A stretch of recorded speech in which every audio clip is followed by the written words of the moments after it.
कवी कुसुमाग्रज यांचे वास्तव्य राहिलेल्या नाशिक शहराला साजेसे असे चौथे विश्व मराठी संमेलन होईल। त्यासाठी सर्व नाशिककरांनी संमेलनाच्या यशस्वीतेसाठी पुढे यावे असे आवाहन राज्याचे उद्योग मराठी भाषा मंत्री डॉक्टर उदय सामंत यांनी येथे केले। मराठा विद्या प्रसारक संस्थेच्या IMIRK सभागृहात चौथे विश्व मराठी संमेलन आयोजनाबाबत साहित्यिकांशी संवाद साधताना मंत्री डॉक्टर सामंत बोलत होते। यावेळी राज्य मराठी विकास संस्थेचे संचालक डॉक्टर श्यामकांत देवरे, मराठी भाषा विभागाचे सहसचिव डॉक्टर नामदेव भोसले, अवर सचिव नितीन डोंगरे, उर्मिला धाडवड, महाराष्ट्र राज्य संस्कृती मंडळाचे उपाध्यक्ष डॉक्टर प्रदीप ढवळ, मराठा विद्या प्रसारक समाज संस्थेचे सरचिटणीस ॲडव्होकेट नितीन ठाकरे, सभापती बाळासाहेब क्षीरसागर, संचालक रमेश पिंगळे, नंदकुमार बनकर, आप्पासाहेब गडाख यांच्यासह साहित्यिक, कवी, लेखक आदी जण उपस्थित होते। येत्या 27, 28 फेब्रुवारी आणि 1 मार्च 2026 या कालावधीत विश्व मराठी संमेलन होईल। या संमेलनानिमित्त 3 दिवस विविध कार्यक्रम होतील।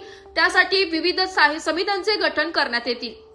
संमेलनादरम्यान मराठी भाषा व साहित्याचा विकास, जागतिकीकरणाच्या युगातील मराठीची भूमिका, तंत्रज्ञानातील मराठीचा वापर, शिक्षणातील मातृभाषेचे स्थान तसेच सांस्कृतिक वारशाचे जतन व संवर्धन या विषयावर विविध परिसंवाद, चर्चासत्रे, व्याख्याने व संवाद सत्रांचे आयोजन करण्यात येणार आहे। तसेच संमेलनात कवी संमेलन, सांस्कृतिक कार्यक्रम, लोककला सादरीकरणे, नाट्यप्रयोग, कथाकथन, पुस्तक प्रदर्शन, साहित्यिक संवाद तसेच युवा पिढीसाठी विशेष उपक्रम आयोजित करण्यात येणार आहे। मराठी साहित्य, कला व परंपरेचे दर्शन घडविणारी विविध प्रदर्शनही या निमित्ताने भरविण्यात येणार आहे। जागतिक स्तरावर विखुरलेल्या मराठी भाषिकांना एकत्र आणणे, मराठी भाषा व संस्कृतीचे जतन व संवर्धन करणे तसेच नव्या पिढीला मराठीबाबत अभिमान निर्माण करणे हा या संमेलनाचा प्रमुख उद्देश असल्याचे मंत्री सामंत यांनी सांगितले।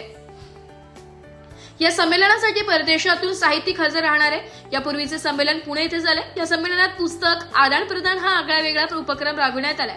या संमेलनातही हा उपक्रम व्यापक स्तरावर राबविण्यात येईल। त्यासाठी नाशिककरांनी आपले योगदान द्यावे। त्यासाठी 10 रुपये वर्गणी ठेवण्यात येईल। या संमेलनाच्या मुख्य मंडपाला कवी कुसुमाग्रज नगरी असे नामकरण करण्यात येईल। अन्य दालनांना मान्यवरांची नावे देण्यात येतील। मराठी भाषा गौरव दिन आणि ज्येष्ठ कवी कुसुमाग्रज यांच्या स्मृती दिन तसेच सिंहस्थ कुंभमेळ्याच्या पार्श्वभूमीवर आयोजित करण्यात आलेल्या या संमेलनाला विशेष महत्त्व असणार आहे। शहराच्या सांस्कृतिक वैभवाला साजेसा हा सोहळा ठरणार असून नाशिकची ओळख जागतिक स्तरावर अधिक दृढ होण्यास मदत होणार आहे। संमेलनाच्या पार्श्वभूमीवर आलेल्या सूचनांची दखल घेण्यात येईल असेही मंत्री सामंत यांनी सांगितले। मराठा विद्या प्रसारक संस्थेचे सरचिटणीस ॲडव्होकेट ठाकरे म्हणाले की विश्व मराठी संमेलन होत आहे ही नाशिककरांसाठी गौरवाची बाब आहे। संमेलनासाठी सर्वतोपरी सहकार्य करण्यात येतील। यावेळी उपस्थित प्राचार्य सायली आचार्य, प्राचार्य संजीवनी पाटील, प्राचार्य गिरीश पाटील, विश्वास ठाकूर, पियुष शिरवाडकर, धनंजय बेळे, श्रीकांत बेणी, सतीश बोरा, प्राचार्य डॉक्टर गोरक्षनाथ पिंगळे, दिनेश पैठणकर, सुरेश पवार आदींनी विविध सूचना केल्या।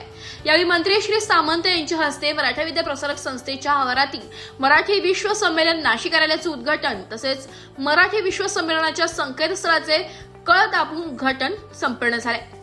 यावेळी मराठी विद्या प्रसारक समाज संस्थेचे सरचिटणीस ॲडव्होकेट ठाकरे, मराठी भाषा विभागाचे सहसचिव डॉक्टर भोसले व मान्यवर उपस्थित होते।